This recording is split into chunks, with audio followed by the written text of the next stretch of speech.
Kalau yang dikatakan naik itu sama dengan derajat, kalau Pertamax naik itu berarti derajatnya naik juga berarti? Naik. Gimana Sob? Naik harganya. Dengan mahalnya harga minyak, terus beli minyaknya pakai dolar juga, yang rupiah lagi melemah, mau nggak mau harus dinaikkan. Karena kalau semuanya disubsidi juga hancur juga, habis anggaran kita. Dulu Pak, kita jagokan Prabowo ini yang tegas bla bla bla bla. Ternyata sekarang nggak bisa juga. Jadi gimana Pak, mau ganti apa ini Pak? Kerajaan nggak apa ini Pak? Atau khilafah atau gimana ini Pak? Nah, Ya nggak tahu juga ya. Pada dasarnya itu orang-orang Indonesia itu bernegara, mereka tuh percaya, beriman kepada Tuhan. Terserah tafsirnya nanti Tuhan itu penyebutannya apa ya. Tapi ketika dia berpolitik, dia tidak menghadirkan Tuhan dalam setiap keputusan, berarti dia tidak berlandaskan Pancasila. kuasamu, tukar wawasan, tambah ilmu.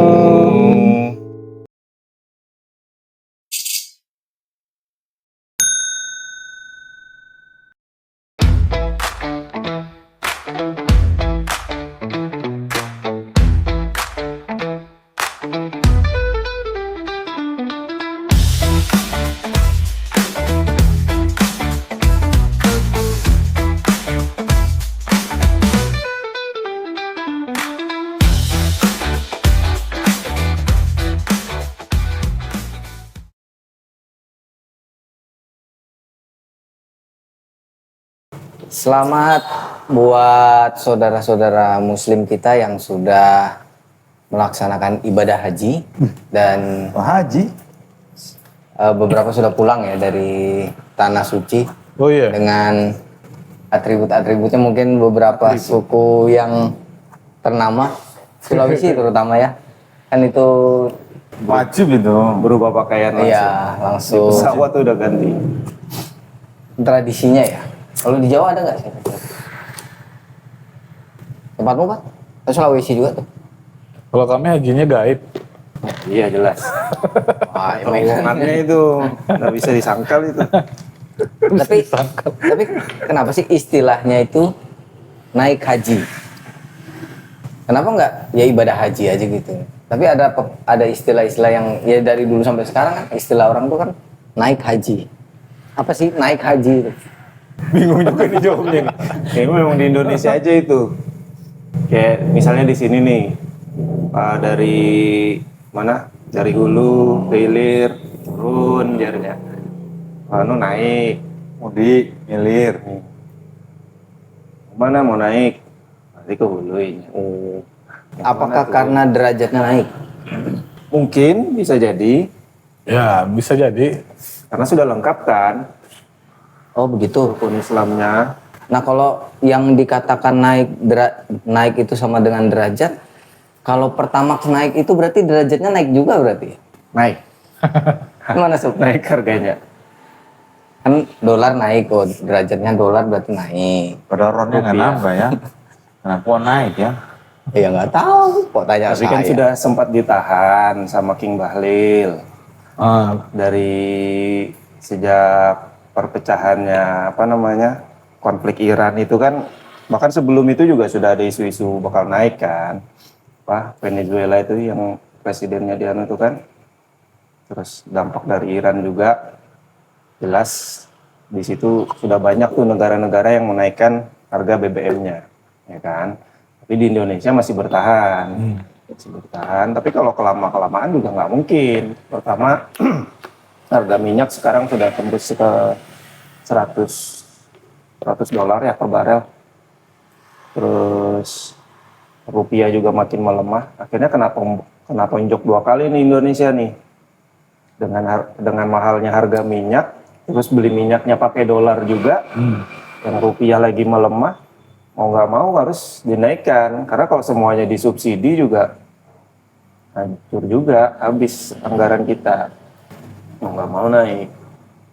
Tapi kan kita punya sendiri minyak sendiri kan katanya gitu. Benar, kita produksi minyak benar. Salah satunya di Kalimantan juga kan. Tapi nggak cukup Pak. Kita masih butuh impor. Balikpapan itu kalau nggak salah dia Produksinya solar malah. Kilang ya itu. Solar malah yang produksi. Tapi tetap ngantri. Iya sih. Nah, pembagian jatah itu seperti apa sih? Ada yang tahu nggak? Nah itu yang nggak tahu tuh aku, pembagian jatah minyak itu BBM. Belum tahu aku pembagian jatahnya. Apa memang karena dilihat dari jumlah penduduknya apa segala macam? Harga daerah juga kan beda-beda toh. Terutama yang di ujung-ujung tuh kan, harganya pasti beda. Sama. Nggak ada yang beda. Oh iya, Contohnya masih- di saat Pertamax masih 12.000 tuh beda. Ada yang 13.000 Yang non subsidi. Pertamax. Iya, non subsidi. Iya. Pertalite Ada subsidi. yang 13.000, nah kebanyakan memang 12.000. Karena kebijakan pajak daerah juga termasuk, akhirnya nambah di situ. Ada juga yang lebih murah dari standarnya. Ada malah rumor-rumornya Pertalite mau dihilangkan kan, diganti Pertamax Green. Kebijakan dari pemerintah untuk menetapkan emisi RON-nya itu standarnya minimal 91. Jadi nanti Pertamax Green RON-nya 92, terus Pertamax apa lagi gitu. Itu disubsidi atau enggak? Enggak kayaknya. Berarti hilang. Enggak tahu ya, enggak tahu nanti ya. Kayaknya sih enggak.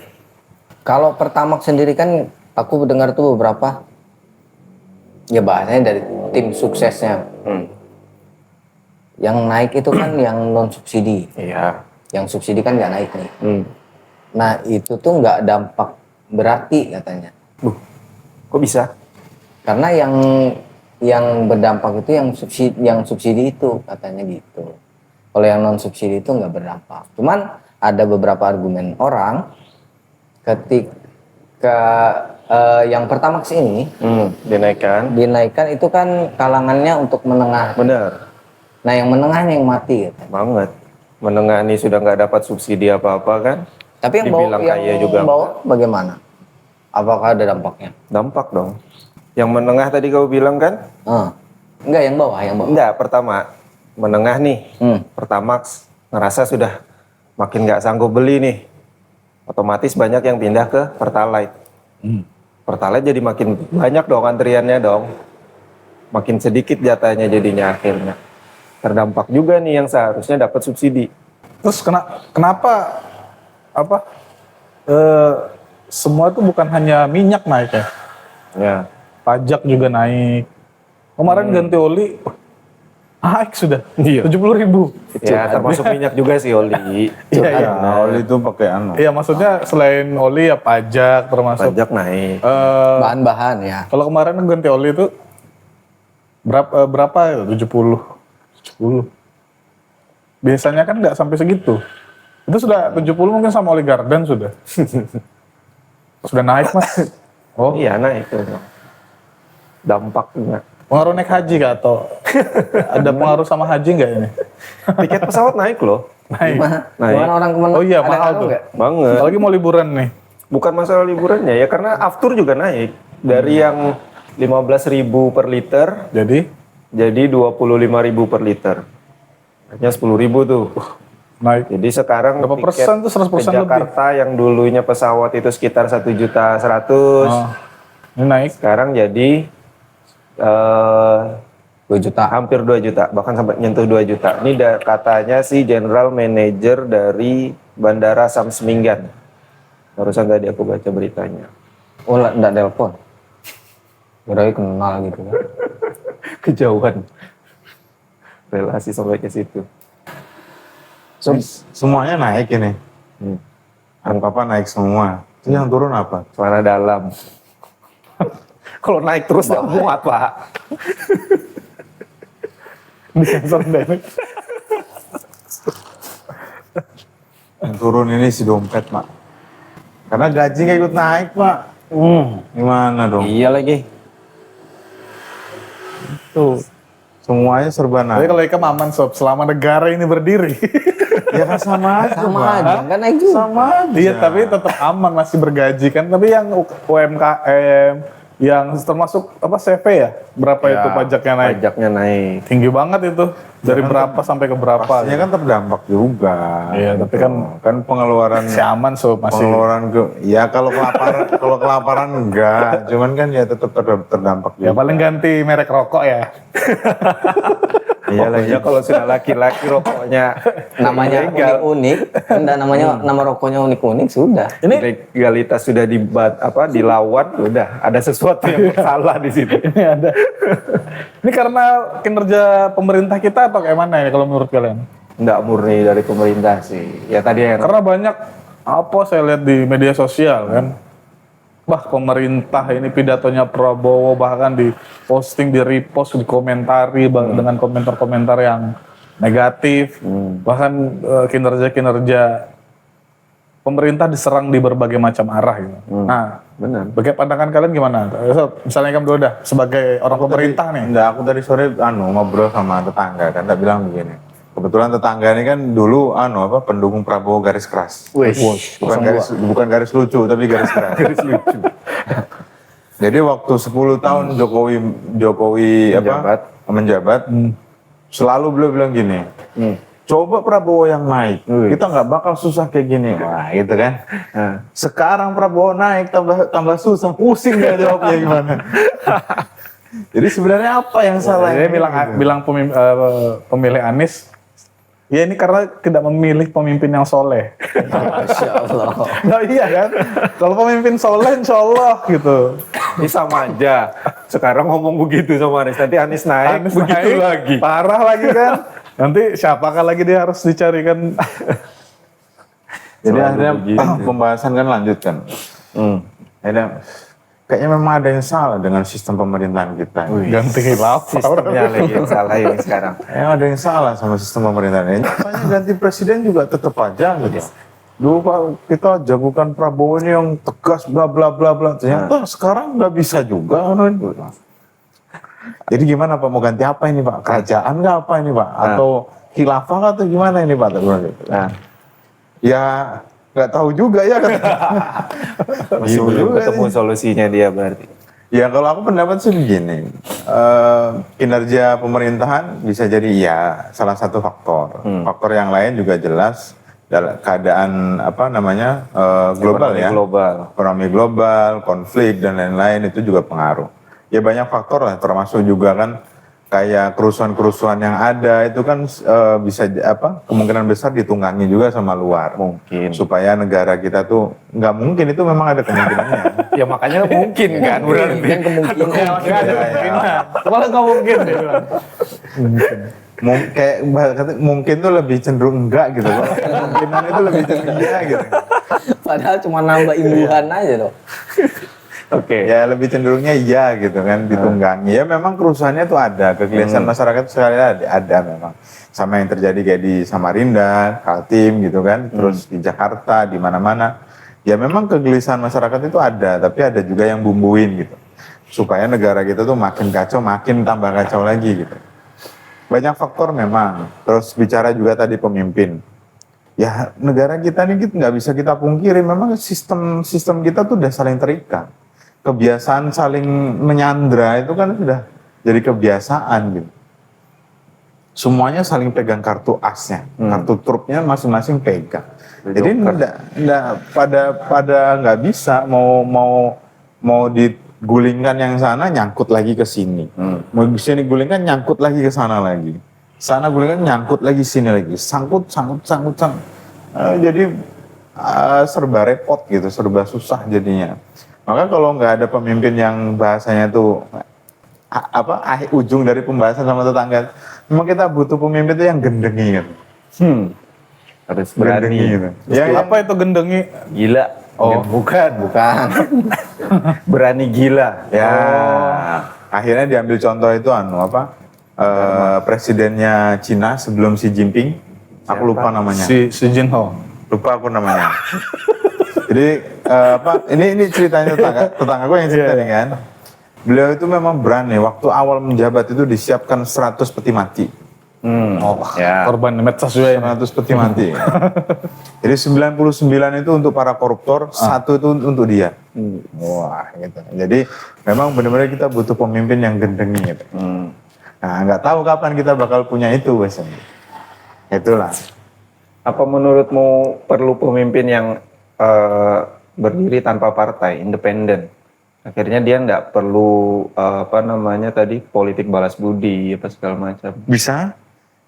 Selama kita tuh naik dengan kondisi, ya aku pernah bilang ya di video kita, aku lupa juga video yang mana. Dicari aja satu-satu Ya, lah nanti. cari aja. Ditontonin semua ya. Kalau ditanya dosa siapa yang punya dosa terbesar di Republik ini, ketua partai. Ya ini kan kata-kataku kan ngutip juga kan dari salah satu tokoh, aku juga lupa lagi tokohnya siapa lagi. Yang punya dosa paling besar di Republik ini itu ya ketua partai. Karena? Karena kan semua sistem itu ketika mereka menjabat, semua tuh kayak Bambang Pacul itu. Yang apa namanya videonya yang sempat viral itu kan, suruh bahas apa namanya undang-undang perampasan aset untuk koruptor. Ya ngomongnya jangan di sini, perintahnya di sana. Kalau sana merintahkan, Bambang Pacul siap kan gitu dia. Di Metro nggak salah. Iya kan? Di mana-mana sih kalau itu. Itu. Jadi yang paling punya dosa besar itu jelas ketua partai. Makanya kalau ada seandainya satu pemimpin yang dia naik tanpa partai, independen, dan dia tuh naik benar-benar murni, nggak pakai apa namanya bahasa yang sekarang dipakai itu kan belanja suara. Ya kan, belanja, bahasanya dibikin halus lagi, belanja suara gitu. Kalau dia udah nggak pakai itu lagi, terus kemudian dia bisa naik, wah itu dia nggak bakal mikirin lagi orang-orang dekatnya, enggak. Tapi tetap susah sih, karena Ya kalau susah dalam memang. sistem perpolitikan saat ini ketika dia nggak berpartai dihantam. Iya. Dan Banyak punya kekuatan. partai bos di sini. Iya, Iya, siapa hantam. Ya karena beberapa calon-calon yang sempat independen kan nggak jadi juga independen ujung-ujungnya kan. Bisa berat bos. Terobosan terbarunya apa Jokowi nih, ini bukan kemudian ya. Iya, Tapi kami tahu. Enggak, terobosan terbarunya Jokowi melihat konsep pemerintahan kita itu kan tujuan beliau tuh pengen bikin satu partai yang apa super holding namanya. TBK lah, partai yang TBK gitu. Apa itu? Partai yang gede itu tapi dia disupport oleh banyak partai gitu. Banyak sub-subnya. Itu.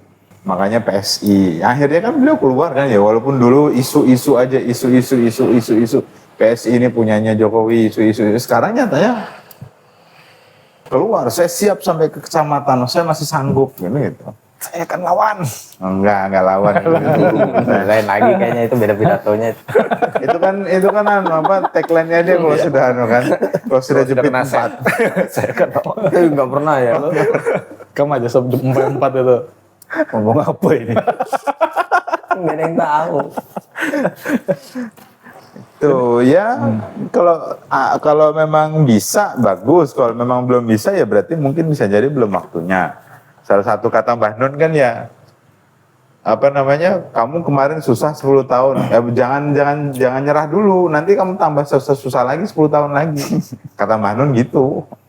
Nah nanti penafsiran kita ya tinggal gimana kan gitu aja. Kalau memang yang dimaksud 10 tahun itu masanya Jokowi, tambah aja 10 tahun lagi kan gitu aja. Oh berarti 2 periode nih.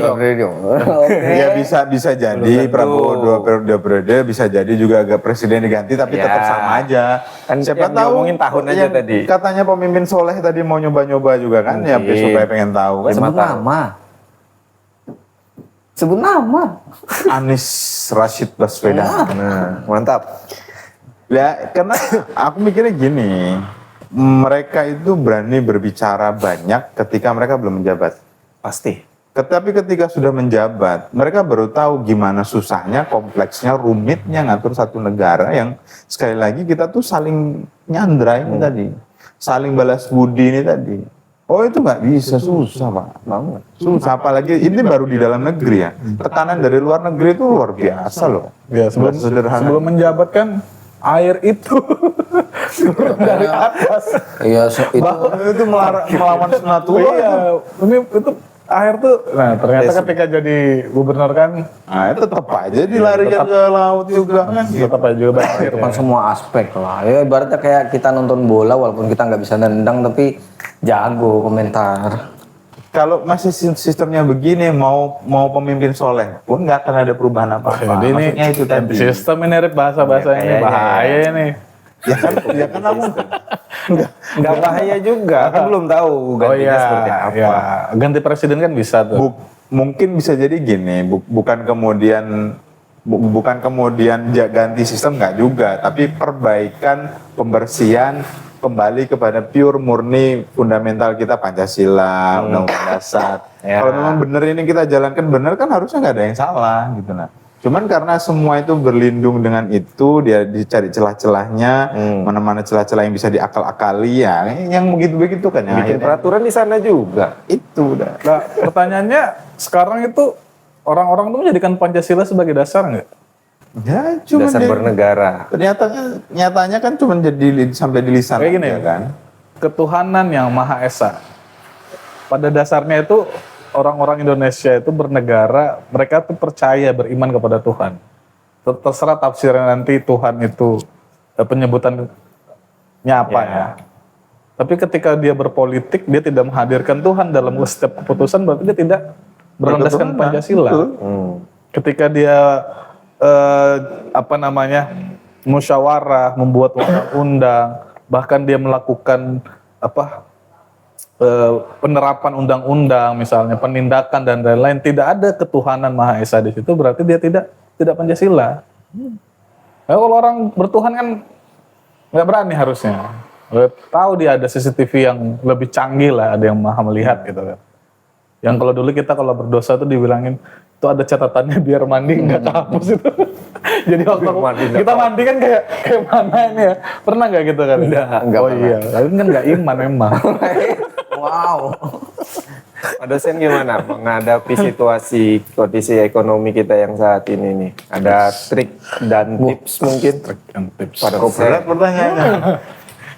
Iya, ini Ya juga- kita rakyat ini- biasa mau ini gimana? sudah dijamin negara, Rip. Kita aja nggak Iya. Tetap, tapi karena segitu aja gitu loh. Ya ada yang naik, tapi income-nya pemasukan itu juga nggak naik gitu. Jadi harus nyari tambahan apa gimana? Iya tergantung tips, maksudnya tergantung orang masing-masing sih. Ya kalau aku sama Yusuf kan berbeda juga, maksudnya beliau. Iya, kenapa aku berbeda? Ih beda memang. Nggak gini juga. Kan beliau kan ada anak dan ada Ya. maksudnya ada Tanggung jawabnya keluarga, berbeda. Ada yang ditanggung lah ya. Ada yang ditanggung. Ya sedangkan aku kan belum gitu kan posisinya.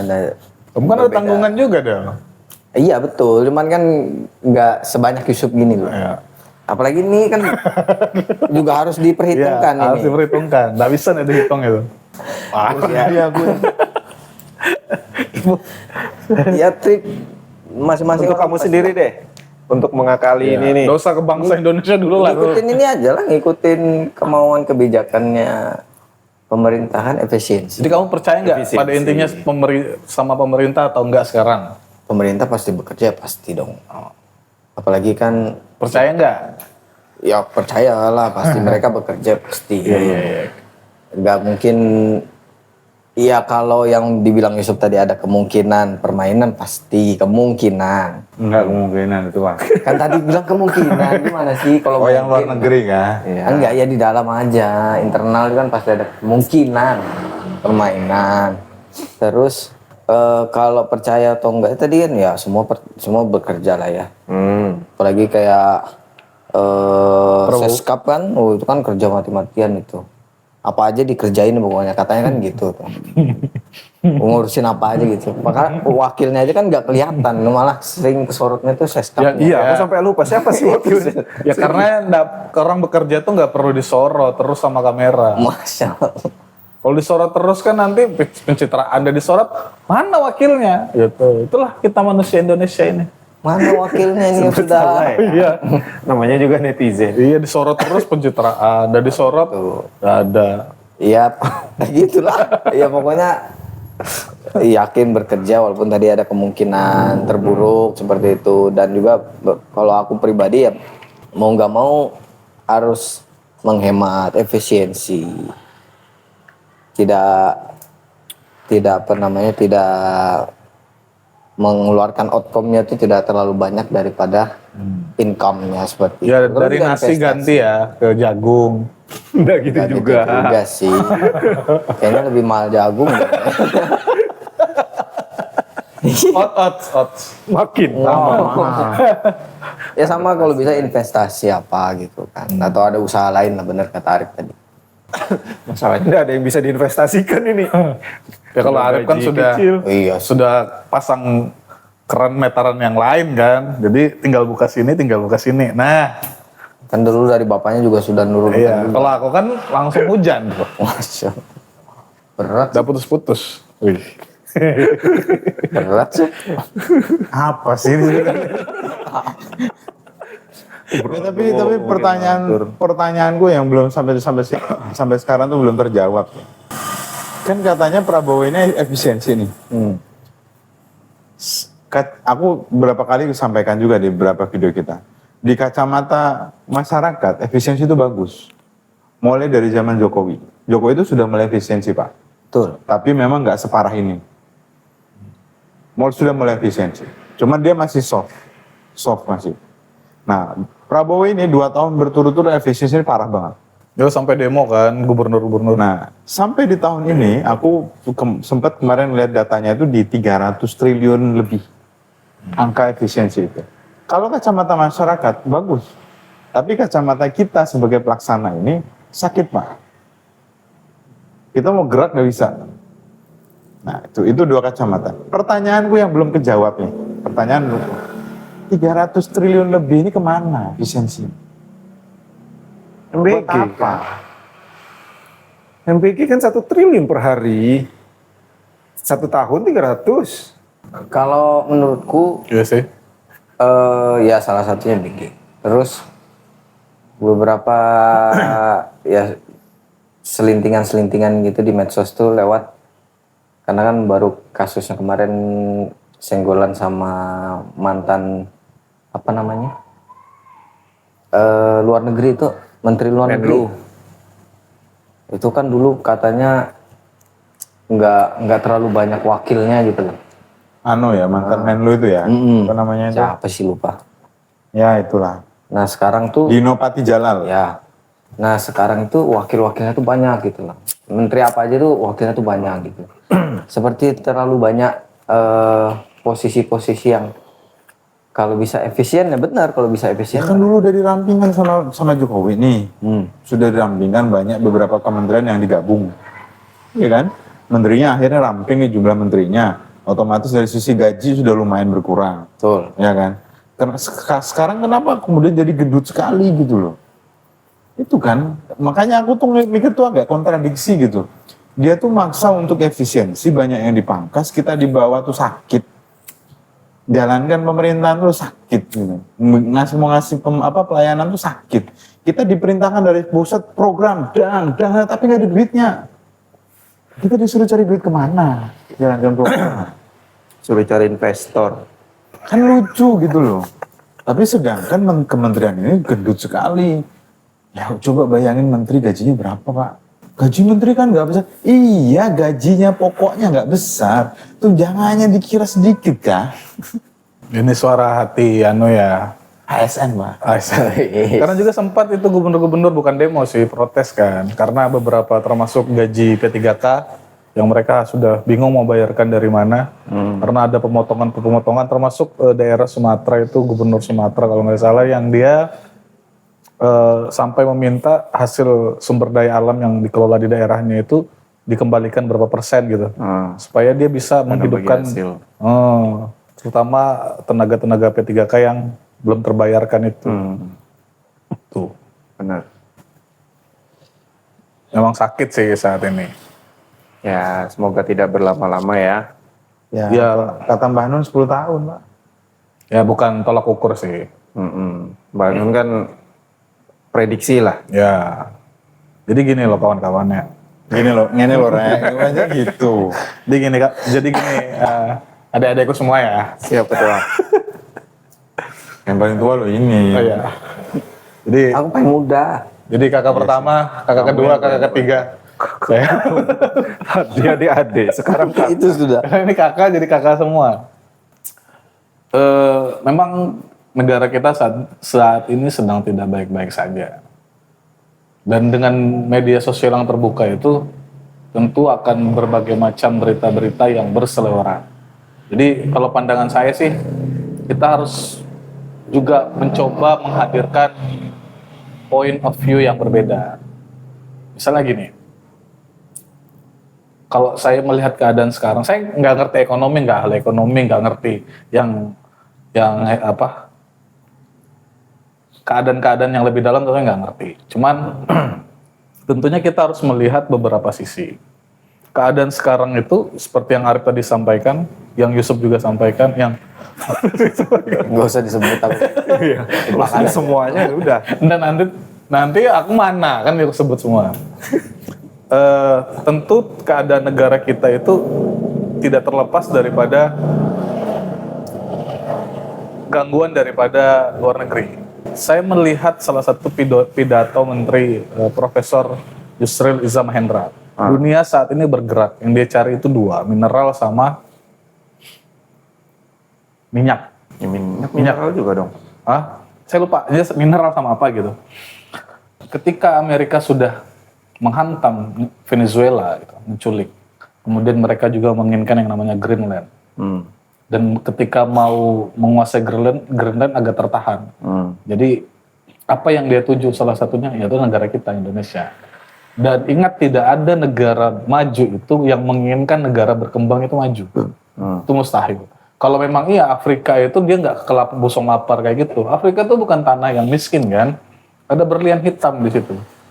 Kaya di situ negaranya, tapi dimiskinkan, disengaja dimiskinkan. Bukan miskin, sengaja dimiskinkan. Apa yang terjadi di Indonesia itu sempat di tahun 95 itu kita hampir menjadi macannya Asia. Itu di era Pak Harto ketika pertumbuhan ekonomi itu sudah naik sebesar 8%. Ini saya kutip pidato Prof. Yusril Iza Mahendra ya. Kemudian di situ kita juga sempat Pak Habibie itu membuat pesawat. Kalau tidak diganggu, kita kemungkinan akan sudah menjadi negara yang menguasai teknologi tadi, teknologi informasi tadi. Tapi diganggu dengan apa? Mata uang kita diganggu, dibuat lemah, kemudian datang IMF memberikan pinjaman dengan memberikan syarat. Syarat salah satunya adalah menghentikan pembuatan pesawat itu. Mereka nggak mau kita itu menjual barang jadi, tapi mereka maunya kita jual barang mentah biar murah. Jadi kita tuh diserang secara geopolitik. Di dalam negeri kita juga mendapatkan berbagai macam hal yang saya meyakini ada orang-orang yang bisa dibayar untuk kemudian mengacaukan negara itu ya. Pasti. Saya meyakini itu karena ya nggak usah itulah, saya melihat di depan mata kepala saya sendiri bagaimana orang-orang tuh mudah sekali dengan sekian. Contohnya pemilu. Misalnya, kan mudah aja tuh. Kan kalau kita pola pikir kita, wah ini saya mau milih ini berdasarkan apa kriteria-kriterianya, kemudian saya pilih bla bla bla. Kan ada orang-orang yang penting dia dapat uang, dia tinggal pilih, nggak masalah. Kalau saya milih karena 300. Ya bisa kan? Ada. Dan bukan hanya masalah pemilu dan lain-lain, tapi ada juga di luar sana. Bang, 50.000 mau nggak temanin saya? Saya mau pukul orang, iya mau. Dia nggak mikir efek, tapi dia pikir uang dia menghasilkan uang. Itu salah satunya. Nah kemudian baru-baru ini kan ada yang disebut sebagai apa itu slogan-slogan Sell Indonesia itu. Jadi bagaimana saham itu banyak orang tuh menjual sahamnya di Indonesia. Apa istilahnya itu? Karena kita itu gini, Singapura itu bukan sebuah negara yang maju. Bukan negara yang mempunyai sumber daya alam yang banyak. Betul. Bahkan nggak ada dia kan. Tapi kenapa dia bisa kaya di situ? Karena Singapura dijadikan sebagai pangkalan, seakan-akan pangkalan militer ya, atau pangkalan keuangan Amerika, supaya dia nyerang Indonesia lewat Singapura. Jadi sempat kalau Menteri Keuangan tuh ditanya, kenapa bisa rupiah turun? Dia bilang, bingung juga gitu. Kita tuh sudah swasembada pangan loh, sudah begini bla bla bla banyak macam hal yang sudah kita mau peroleh. Tapi ingat, di tahun ini juga kalau nggak salah, IMF sempat datang dan menawarkan pinjaman bantuan kan, tapi ditolak. Setelah itu apa yang terjadi? Rupiah menurun. Itu, jadi negara kita harus sebagai masyarakat Indonesia tetap ada yang namanya nasionalisme ya, cinta terhadap tanah air. Itu sesuatu yang wajib, karena ini kalau Kiai Haji Mustafa Bisri itu mengatakan Indonesia itu ibarat rumah. Jadi rumah ini yang kita harus jaga. Kita tinggal bersama di sini. Kalau agama-agama suku-suku itu masing-masing memiliki kamar, tapi kita bertemu di ruang tamu, di ruang keluarga. Kita bisa bertemu di situ. Artinya ini negara ini rumah kita. Dan jauh lagi kita tarik sejarah ke belakang ini. Ini saya ngutip budayawan Cak Nun, MH Ainun Najib gitu. Itu guru virtual saya. Kisahnya kayak gitu. Tapi yang benar, saya ngikutin lawas sudahlah. Jadi beliau itu mengatakan gini, pada tahun 1336 sampai 1400 itu terjadi yang namanya, kalau di One Piece itu disebut sebagai Abad kekosongan. masuk Void century. Pas senturi, abad kekosongan. Nggak ngerti. Dia Dragon Ball dia nggak paham. Dragon Ball, baling-baling bambu apa? Maling-maling bambu ada. Maling-maling loh. Nah pada abad kekosongan itu terjadi. Kenapa dinamakan abad kekosongan? Karena pada saat itu Sunan Kalijaga dan beberapa muridnya itu keliling mereka di Nusantara ini untuk menyembunyikan, menimbun termasuk peninggalan-peninggalan kerajaan-kerajaan saat itu. Bahkan kemungkinan saat itu nasab itu tertutupnya di situ. Pada tahun itu disebut abad kekosongan. Jadi kenapa ditutup? Karena Sunan Kalijaga sudah ngerti bahwa itu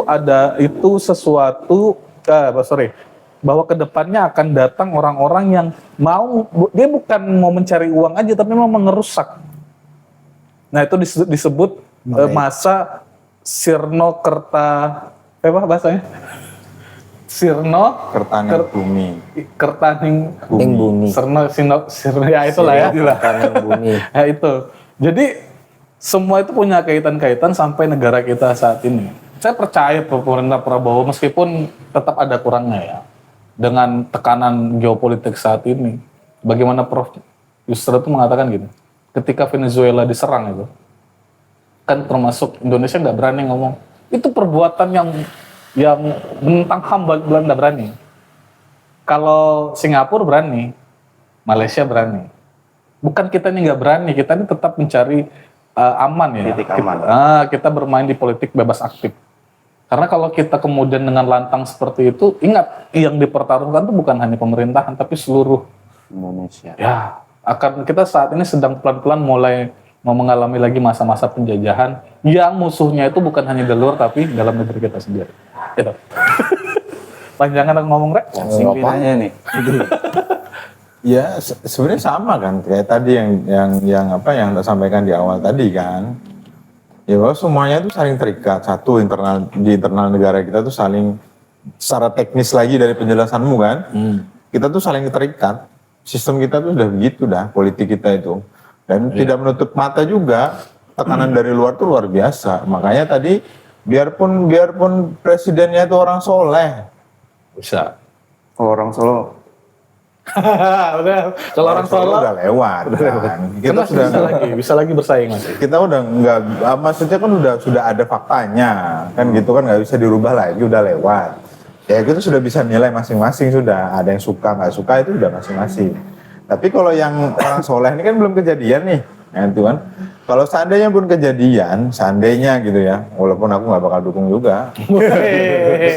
Enggak, enggak dari awal. Nggak apa-apa kan itu hak kita kan, nggak apa-apa kan. Itu kan hak demokrasi kita. Ya seandainya pun beliau jadi juga ya. Ketika beliau menjabat tetap tak hormati sebagai presiden ketika dia menjadi kan gitu aja. Tapi apakah kemudian bisa jadi lebih baik kalau kondisinya begini? Kurasa enggak. Tuh jadi buat buat yang terlalu ya saya pikir harusnya bisa lebih berpikir kembali gitu nah. Jangan kemudian taklid buta gitu, nah itu yang disayangkan kan gitu. Ya memang tekanan dari luar sekarang tuh luar biasa, geopolitik segala macam, makanya tidak sesederhana yang dilihat. Nah, aku bisa mengatakan begini, Prabowo Ketika tahun berapa itu ya BBM dinaikkan 2000 berapa ya, masih zamannya Jokowi pokoknya. Jadi ada kan kemudian postingan-postingan lama itu kan pada naik lagi tuh. Gerindra mengecam keras Jadi Manu ganti apa. presiden 2019. Dan yang Sebelumnya. waktu Jokowi naikkan BBM, terus kemudian Iya, iya. ada postingan Gerindra tuh mengecam Di X keras bahwa apa namanya naikkan BBM ini akan bla bla bla efeknya ke masyarakat apa bawah itu bla bla bla menyengsarakan masyarakat bawah bla bla gitu. PDIP diam saat itu.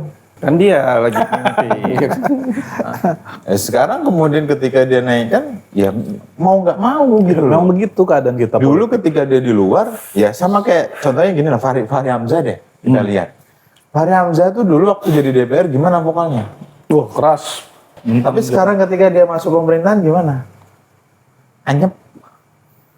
Ya kan gitu aja. Politik Pak, politik. Ya itu makanya ketika sistem kita tuh kondisinya masih seperti ini, siapapun presidennya, kurasa agak susah. Kalau menurut ahli siapa itu dia ngatakan paling enggak seorang presiden itu kalau benar-benar mau membenahi ya, sebagus-bagusnya dia kata orang ya. Saya lupa siapa yang ngomong. Minimal membutuhkan waktu 20 tahun. Nggak bisa 5 tahun, Bro. Sudah hancur semua ini. Bagaimana kita mau ya itulah. Ya, coba ketika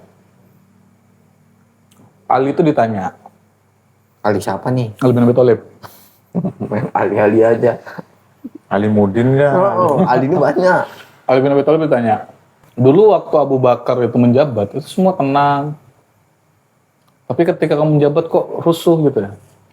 Bilang Ali, ketika Abu Bakar menjabat, rakyat ini kayak aku ini. Nah. Tapi ketika aku menjabat, ya rakyatnya kayak kalian ini. Paham lah maksudnya lah? Paham. Iya, kayak gitu. Gak ada, Kita nih penyebabnya dia. Lah, Soekarno itu kurang apa hebatnya? Soeharto juga kurang apa? Kita tidak hanya melihat salahnya ya, tapi maksudnya dari saksi sejarah Prof. Yusril Iza Mahendra tadi mengatakan, kita pertumbuhan ekonomi 8% dan hampir menjadi macan Asia. Tapi kemudian apa? Dihajar juga. Kalau mau aman itu memang manut aja sama Amerika. Manut. Ya jadi sunguknya lah, jadi suruh-suruh lah ya, babu jadi sumbernya dia lah, itu aman. Tapi kalau mau menentang, memang kita akan berhadapan dengan apa itu kalau world government. Kita akan menghadapi para gorose itu. Wow. Iya, atau dalam bahasa lainnya apa? Kalau para gorose itu? Apa? Enggak, kalau di dunia itu loh. Apa? Ada yang kayak orang penguasa dunia itu disebut apa? Freemason. Lah lain. Memegang hak vetonya itu kamu. Ya, apa? Kaum elitnya tuh loh, elit global. Global. Ya, kan sama kan? Dia berhadapan sama admiral gitu. Belum lagi sama siapa namanya tuh? Kakek tertua, 5 kakek tertua. Siapa lagi? Gorose. Iya. Aduh. Ya, tapi itu gambaran sih menurut saya benar-benar aja. Tadi Imu kan menghilangkan abad kekosongan. Berarti kali jaga nih. Kali jaga. Cocok logi dong kita mainnya. Enggak, Oke, bukan sih, itu. kita ke One Piece ini aja. Enggak, Bingung teman. Musuh sama bukan Sunan Kalijogo lain. Maksudnya itu masanya ada masa kekosongan. Ini sebagai closing nih pembahasan kita. Yang lagi rame nih di sini. Banyak. Apa setara kah? Pulangnya Itu rame sih memang. Bagus itu. pulangnya mantan Bupati Kutai Kartanegara. Kemarin aku ke Tenggarong itu, pas memang harinya dia kan. Harinya dia balik. Di pinggir jalan itu di simpang 4 gitu sudah banyak yang pasang banner gitu, Tapi dipegangin ya, gitu. Itu orang bayaran semua kah? Nah itu Iya. pertanyaannya gini. Apakah itu memang natural? Ini kira-kira aja ya, kira-kira kita aja lah. Apakah itu memang natural? Karena memang, ya memang aku nggak menafikan. Mungkin memang beliau salah, ya. Salah memang beliau. Tapi aku ngelihatnya gini, ini kacamataku ya. Menurut sepemahaman saya, menurut pendapat saya, Rita ini mirip kayak bapaknya. Korupsi, korupsi, terbukti kan. Bapaknya Ritanya terbukti.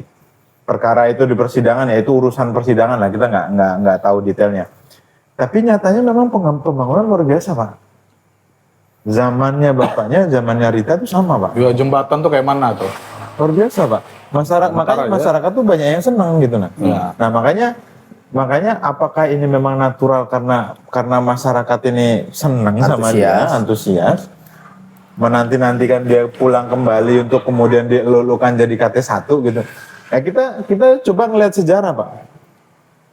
Kan banyak pendapat-pendapat orang-orang itu di luar sana, dia kan ditangkap itu kan ketika mau KT1 kan. Ya. Dan itu calon terkuat loh. Di sliding lah Pak. Ya, Jegal. jadi ada indikasi yang kemudian dia ini di sliding kan gitu kan. Di sliding, disengaja di sliding. Kalau nggak di sliding, menang Pak. Nah, apakah memang ini natural, memang masyarakat yang masih cinta mengharapkan dia untuk naik lagi, yang kemudian sekarang dilulukan naik ke T1 lagi? Atau memang ini bayaran gitu? Gimana Pak? Yang kemarin ke Tenggarong Pak, menurut pendapatmu? Sebenarnya aku ke Tenggarong ngapain ya kan? Cuma lewat doang. Cari pundi rupiah kalau Iya, nggak peduli ya. Tapi kemarin aku ada sempat baca beliau si Bunda Rita itu mau mengungkapkan sesuatu nanti terkait kasusnya. Ada yang mau diungkapkan lagi. Tapi bukan untuk maksudnya untuk menuntut balik atau gimana, tapi ada yang mau diungkapkan gitu aja. Itu aku belum tahu sih nanti apa. Kalau masalah masa yang datang dari kayaknya sih memang masih banyak yang seneng sama beliau. memang rame banget kan. Enggak serame banget. Cuma tetap ada lah penyambutannya tuh ada. Karena Kalau di sosmed itu kan bisa diambil angle Pak ya?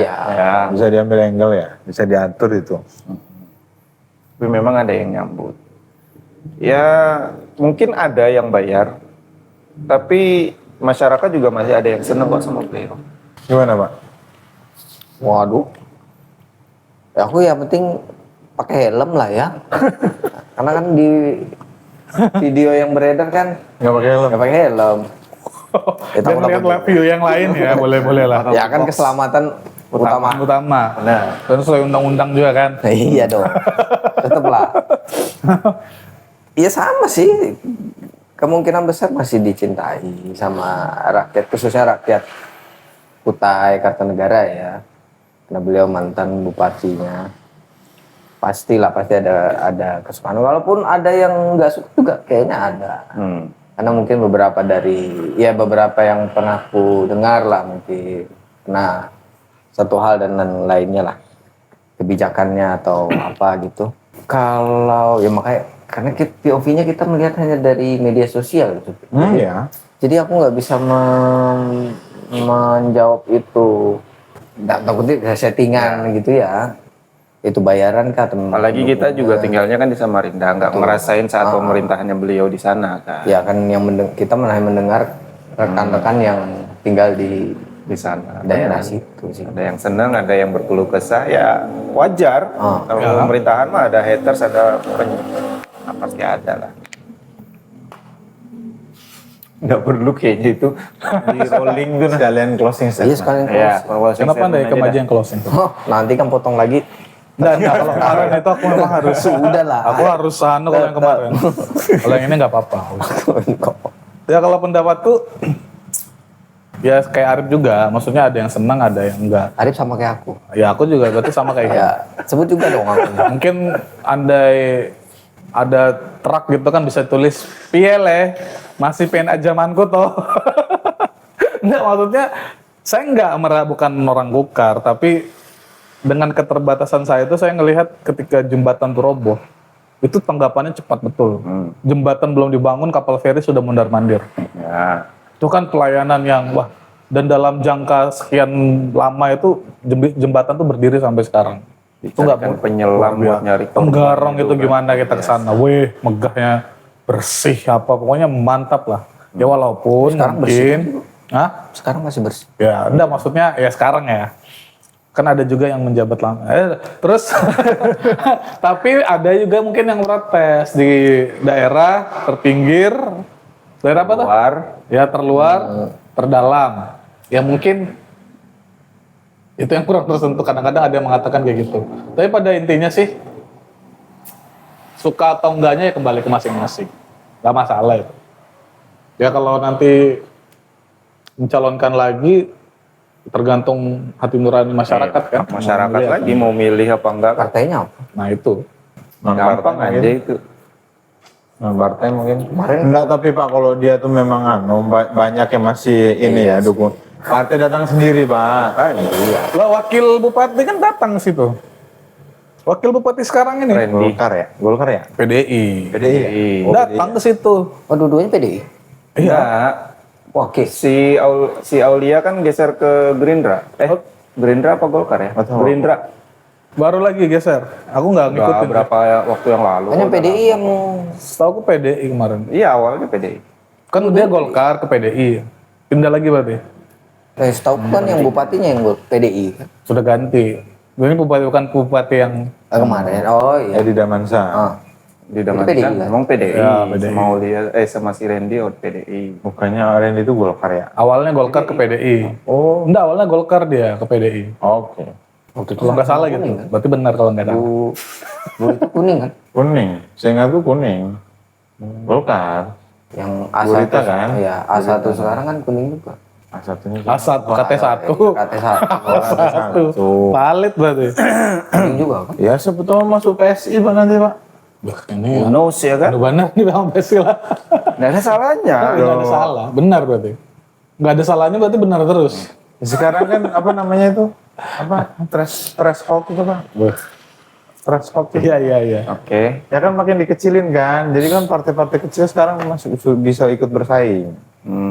Ya itu. Oke. Ya oke. Terima kasih banyak teman-teman sudah menyaksikan video ini sampai akhir. Jangan lupa ikut gabung di acara kita yang offline di Setara. Insya Allah kita akan laksanakan di akhir bulan ini. Nanti pantau terus di Instagram kita ya untuk info detailnya, jadwalnya, terus kemudian narasumbernya, tempatnya dan lain-lain. Temanya juga nanti kita update-nya di Instagram. Jangan lupa follow juga Instagramnya. Yang belum subscribe dulu lah ya, bantukan. Bantu traktirnya juga. Nah, ada link traktirannya juga. Ini kasihan lah kopinya, cuman ini kasihan lah Kang Mas nggak ada kopi nah. Coba ada yang mau traktir kopi Kang Mas Arif. Nah, jadi traktir di link traktir di kolom komentar itu kita kasih link. Deskripsi. Ada di kolom komentar tak atas. Oh iya juga. Oh, iya dong. Tapi nggak kelihatan tadi. Ada. Ada dong, Bapak nggak lihat Pak. Sampai jumpa teman-teman semuanya. Oh ya satu, yang mau join Yang mau join langsung, mau take video bareng sama kita, podcast bareng, silakan hubungi di Instagram langsung DM aja.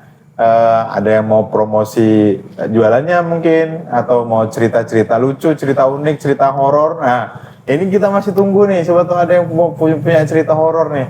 Kita masih nyari-nyari nih cerita horor. Tidak dipungut bayaran dan tidak memberi bayaran. Iya, tidak dipungut bayaran dan tidak memberikan bayaran. Intinya kalau kita ngopi bareng, kita kita Bagi wawasan. kreativitas bareng. Nah, terima kasih semuanya. Sampai ketemu di video-video berikutnya. Tuas tamu, tukar wawasan, Tambah ilmu.